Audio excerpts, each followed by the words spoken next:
Hi everyone, welcome back to the Salem podcast where we talk about life, faith, relationships, and everything in between. It's your girl Sharon, and today I just want to yap. Today, no pressure, no long theology, just vibes and a little reflection on this beautiful but confusing thing that is called adulthood, especially your 20s. And let me give an example for early 20s because I think I've seen my early 20s. Anybody that does not agree should agree with their keyboards. I've been in it, I am in it, and I'm still going to be in it for a little bit. Well, again, anybody that does not believe I'm my early 20s, agree with your keyboards. But let me tell you, nothing humbles you like thinking that you are grown and realizing that life has hands. Life will slap you in different ways. So if you've ever had a moment where you were like, God, I beg, can you just like show me which way to go? This particular episode is for you. Growing up, I thought that my early 20s, life would click by then. In fact, I even had a very, very weird dream to be the president of Nigeria in 2020. How old was I in 2020? Only God knows. That was crazy. Then by the time I clocked 22, I thought, okay, I'll be in this boss girl era. My career is going to probably be kicking up, emotionally stable, skin glowing, bank account fat. What was the reality? Let's just say we thank God that we're alive.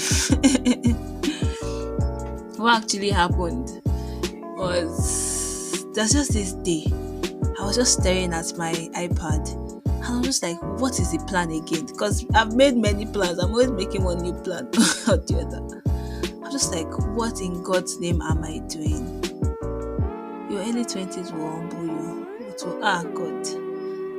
1 minute you're making a vision board, write down your vision, make it plain on the paper so all that see it will run with it, right? And the next second, I'm asking my friend, how far? Do you think it's just weird for me to just disappear and probably go to a little house in Ishenyi? For context, Ishenyi is in Oyo State. But honestly, I've learned that nobody has it all figured out. Some people are just better at styling the confusion. Now, I'll tell you some of the reasons why I've survived and even thrived through this chaos. Number one, God. And number two, the gift of men that He gave me. Since we're talking about men, let's start with my man. By the way, it was his birthday this past Saturday. Happy birthday to my man. Oh my God. Just the thought of him makes me happy.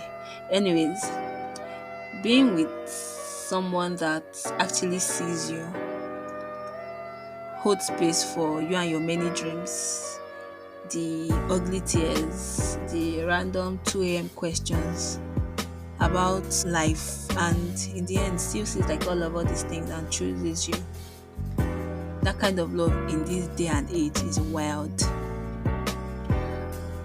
I don't think I've done this before, especially on this podcast. So this whole man thing is kind of, I don't know, it's a little out of pocket, but okay. One thing I like about my man is the fact that he's steady, gentle, prays with me, listens to me, all my rambling, all my many thoughts. Like I have like 1 million dreams and they change like that day. And it reminds me that I'm more than the pressure that I put on myself. He's the kind of person that does not just say I love you, but more than what he can say, he reflects. Being in such a steady and stable relationship in this time, in your 20s, God, it's been such a healing experience that has healed me, and it's just I don't know, I'll use the word grounding. It's just been grounding, and it's reminded me that I do not have to be quote unquote perfect for me to be loved deeply. Okay, enough of that man talk. Now let's talk about the real MVPs, my friends. Shout out to all my friends. I can't start calling names here because I feel like I'm going to miss out a number of them. But okay, let's just talk about my friend because he's one I yap to the most, apart from like my man. He's one that life has been slapping the way it has been slapping me. Timmy. Timmy is my bro. Very cool human. So we've been holding each other up through this entire mess I called adulting. We've had different kinds of days and different kinds of nights. Nights that okay, we're just like, oh, screw the devil, oh my god, devil is a liar. Other days you're just like, am I sure I'm anointed? Other days I'm just like, bro, I have no idea what I am doing. And then the random voice notes or calls that starts with, bro, this life is lifing me, bro, like I don't know what's going on. The dreams that we have encouraged each other about, the faith that we have pulled each other back into. I'm very grateful for the gift of friendship. Timmy reminds me that friendship is not just about fixing each other. It's about walking through things together. And in this season, it's very important for me. Because let's not lie, pressure is real. Very real. Career, purpose, money, relationships, ministry, images, making your folks proud. Try not to compare your life to strangers on the internet. It's a lot. But if there's one thing that has kept me very, very steady, is the fact that God's voice has been louder than the chaos and more gentle than the shame.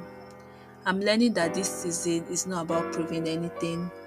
It's rather about becoming. The Bible in Isaiah chapter 30 verse 21 says, whether you turn to the right or to the left, your ears will hear a voice behind you saying, this is the way, walk in it. And that is the voice I'm listening for.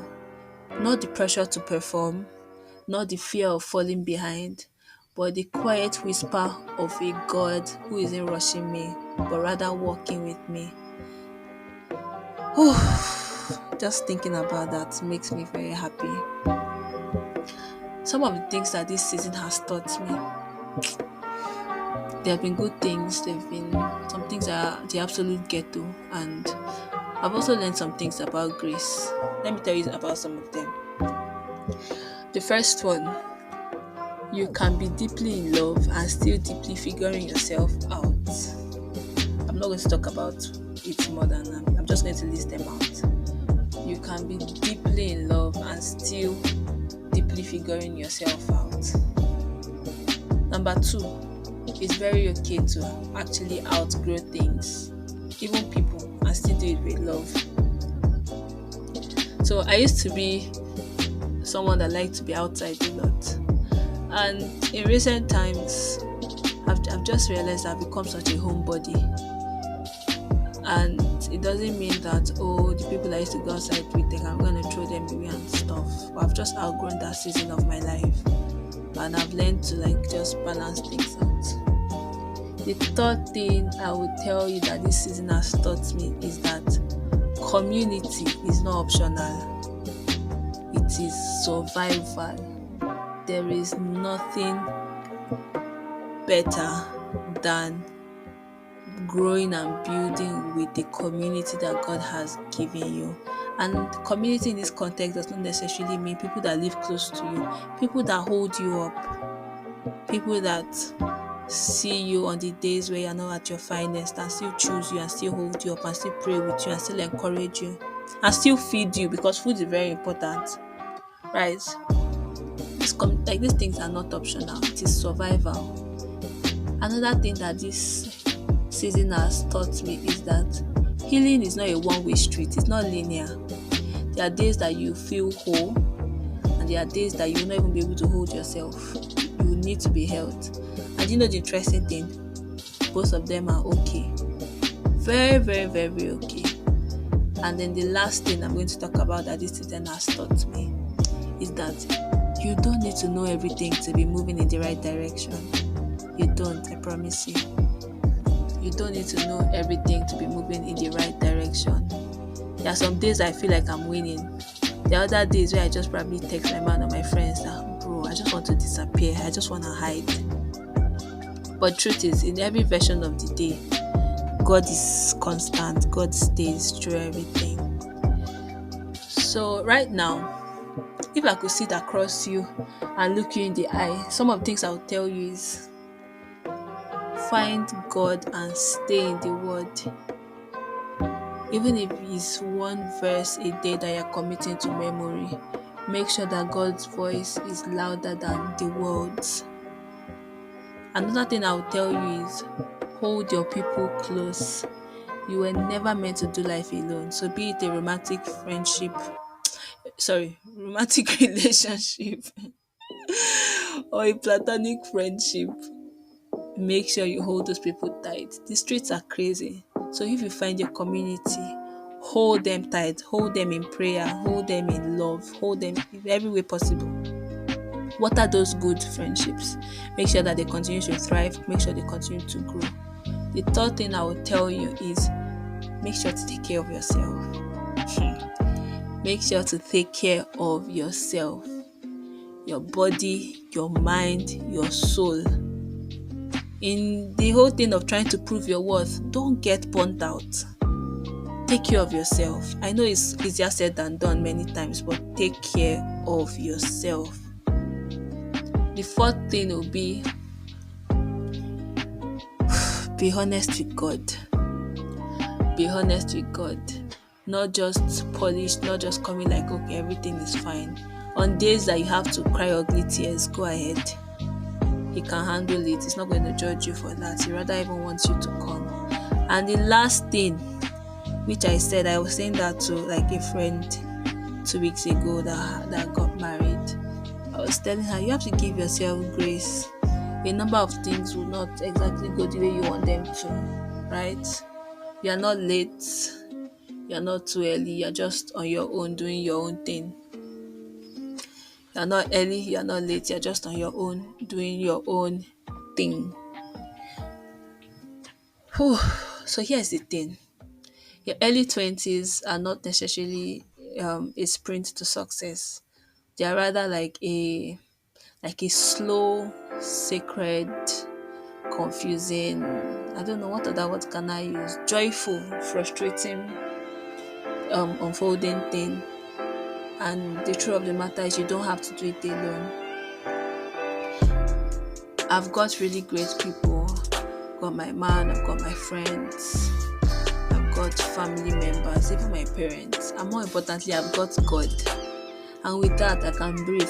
Because with that, I can hope. With that, I can grow. And I'd like to say the same for you. So can you too. So take it easy. Give yourself grace. Give yourself grace. Thank you for hanging with me today. I hope that you share this with that your friend who is in that season where they feel, oh, life is so weird. Some, they may think that, okay, God is actually faithful. Some may not exactly agree with that statement, but the truth is God is actually faithful. So just keep becoming, slowly, softly, with love, with laughter, with tears, everything. And until next time, make sure you stay grounded, make sure you stay grateful. And remember, you're not late, you're just becoming. See you next time. Toodles.